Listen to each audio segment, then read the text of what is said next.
Hello friends, I am Anu Bhardwaj. I hope you all are fine. So आज हम करने जा रहे हैं that is the non sampling errors. आपने मेरा प्रीवियस लेक्चर आई होप देखा होगा जिसमें हमने सैम्पलिंग एरर के बारे में डिस्कस किया था।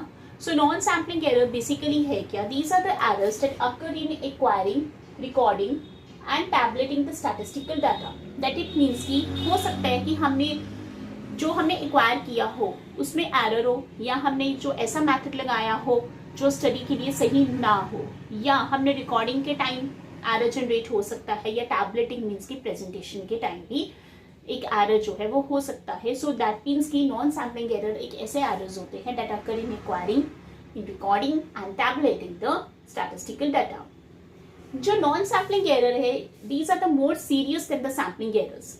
मैंने आपको बताया था कि सैम्पलिंग एरर में जो एक एरर जो है वो कैसे मिनिमाइज हो सकता है अगर हम लार्ज सैंपल लेंगे, लेकिन नॉन सैम्पलिंग एरर में ऐसा नहीं होता है। दैट इट मीन्स की sampling error, non sampling error are more serious than the sampling errors because the sampling errors can be minimised by taking the large sample, but non sampling error can not be reduced by taking the large sample. So the main causes क्या क्या है non sampling error में? Error due to the non response. हो सकता है कि respondent response ही नहीं कर रहा, तो हम किसी चीज को कैसे एक्वायर कर सकते हैं? Error due to the measurement. मान लो मेरे पास हाइट की इंफॉर्मेशन है फीट में और मैंने इसका यूनिट चेंज कर दिया, उसको इंचेस में लिख दिया। सो दैट मीन्स कि एक एरर आ सकता है मेजरमेंट के कारण, कोई कैलकुलेशंस में प्रॉब्लम आ रही है, ठीक है। तो error due to the lack of preciseness of the definition of the statistical unit. Preciseness का मतलब कि हमने किस पर्टिकुलर यूनिट से डाटा कलेक्ट किया है, क्या पर्टिकुलर यूनिट से डाटा कलेक्ट करना है, किस पर्टिकुलर ऑब्जेक्टिव से करना है, तो भी एक कॉज हो सकता है नॉन सैम्पलिंग एरर का। और error due to the personal bias of the investigator. अगर पर्सनल बायस है किसी इन्वेस्टिगेटर की तो भी एक एरर जनरेट हो सकता है, एक कॉज हो सकता है नॉन सैम्पलिंग एरर का। सो अगर आपको एक कंसेप्ट है, आप इसके डेफिनेशन बताइए, it's more serious than the sampling errors, और इसके कॉजेस बताइए।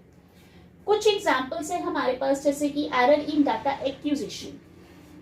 हो सकता है कि हमने जो भी डाटा रिकॉर्ड किया है वो गलत हो, इनकरेक्ट हो, तो हमारा रिस्पॉन्स भी गलत आएगा। मतलब हमारी एक्विजिशन हमने एक्वायर ही गलत किया है, तो एक हमारा एक एरर आ सकता है।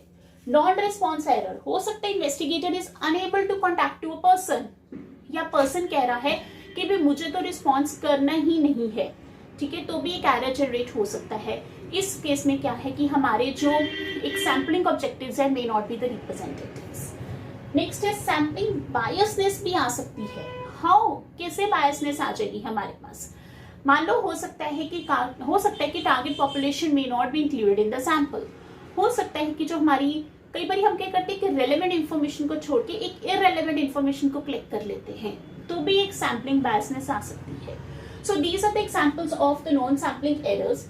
नॉन सैम्पलिंग एरर्स की आपने सबसे पहले डेफिनेशन बतानी है, फिर बताना है it's more serious than the sampling errors, then we have the some causes of the non sampling errors, and we have the some 3 examples also. So it's very easy concept. आप इस concept को पढ़िए, आपको कोई doubt है आप comment section में लिखिए, और आप मेरे प्रीवियस लेक्चर जरूर देखिए। अगर आपको मेरे लेक्चर्स और वीडियोस अच्छे लग रहे हैं, लाइक कीजिए, शेयर कीजिए और subscribe my channel also. So student, next time हम बायस्ड एंड अनबायस्ड एरर लेके आएंगे। आई होप आपको ये कंसेप्ट क्लियर हो गया होगा। So students, goodbye, take care, नमस्कार।